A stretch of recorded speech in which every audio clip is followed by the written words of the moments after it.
Welcome to another part of my Management Accounts Automation Masterclass. If you've landed here without context, I recommend starting with the introduction video.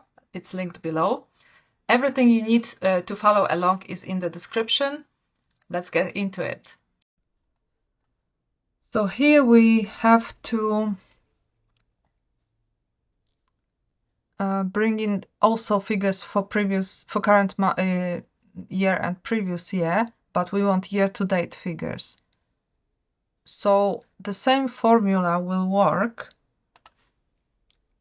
We can use the same formula as we used here, which was just indexed, but instead of indexing this section, which is only year, which are monthly P&Ls, we're going to index this time the whole TB because it's got year-to-date figures already in the P&L. So it's the same logic, just a different section to index.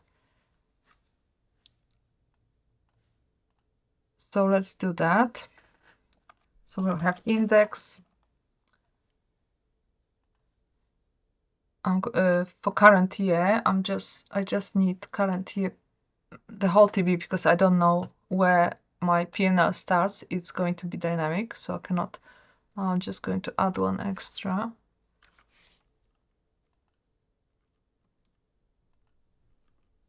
Now match. So I want to match this and fix the column in. This time I can't use the named range. I have to use this. This match 0. And for the column, we want to match current period, because we still want to look for the correct section. Well, in this case, the current year. We still want to get figures from the current period, which is period 10, except these figures are already year to date, which is what we want. So current period in here and exact match, and something did not work. So I want this is fixed. Oh, current month. It was supposed to be current period, not month. It cannot.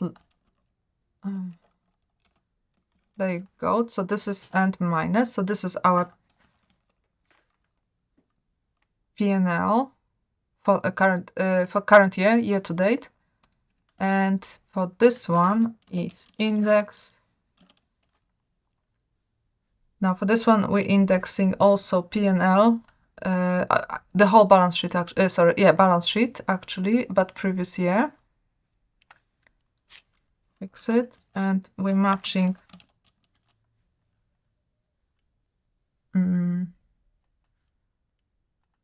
account name. Fix the column in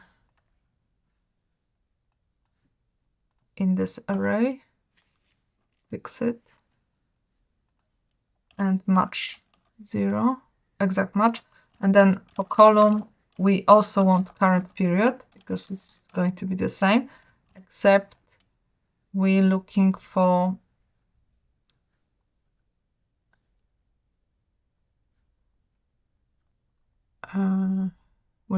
it in this section this time.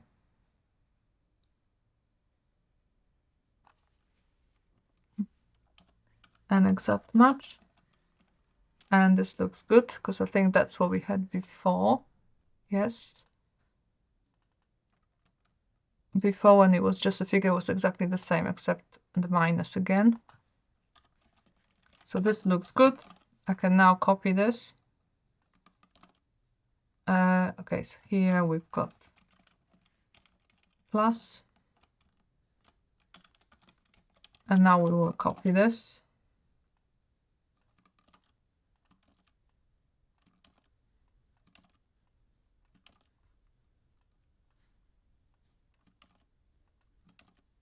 These are our year-to-date figures.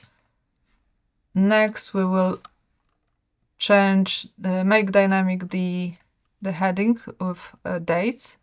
So here we want first month of the year and current period. Did we not? Which is what we had here. We can actually borrow this. I'm just going to put it for now as a side because I just want to compare. Yeah, I want the year to appear after March as well. So that's what I'm going to replace it with. That's what I want. Now this is exactly the same except slightly different formatting. So let's also copy the formula.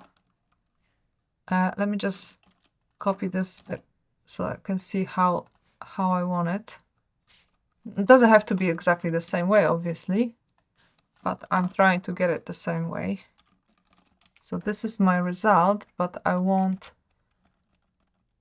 the first be in this format,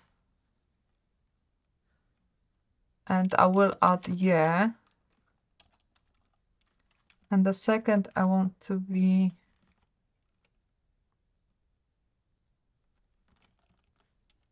also in this format and short. No, I've repeated year too many times. Okay, so that's how I want it. And this will be the same, except instead of setting, okay, so I will just borrow this. Instead of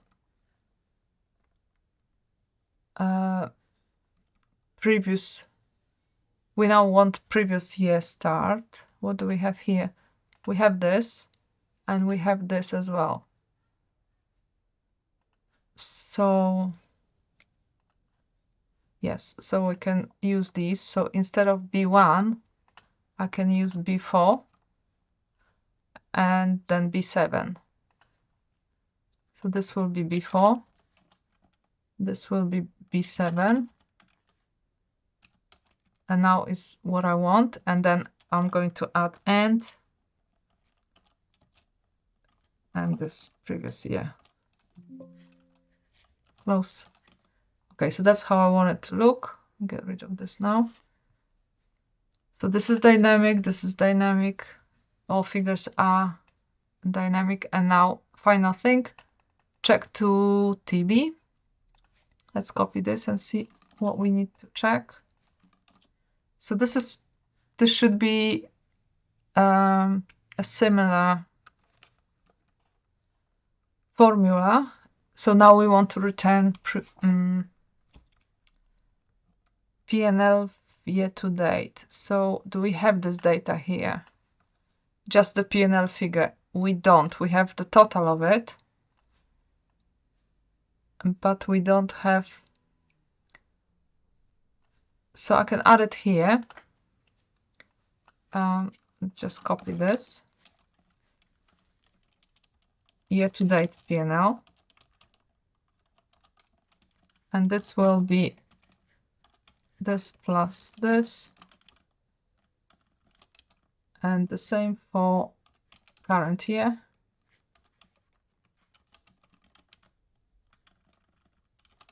And this way I can use the same formula, except look for the result not in instead of row 59, which was monthly P&L. Now I want row 60, which returns year-to-date P&L. But the rest of the formula should work. So 60. If it doesn't, we'll fix it. Oh, perfect. Works. 60. Perfect. So that's done. Thanks for watching. You're one step closer to a fully automated month end. And remember, you don't need to go through the entire masterclass before you start seeing results. Each layer we build adds practical automation that you can apply immediately to your own work. By the end of the series, you'll have everything you need to implement the full system to your own data. And if you'd prefer support or want the system implemented for your company, you can contact me through my website. I'll see you in the next lesson.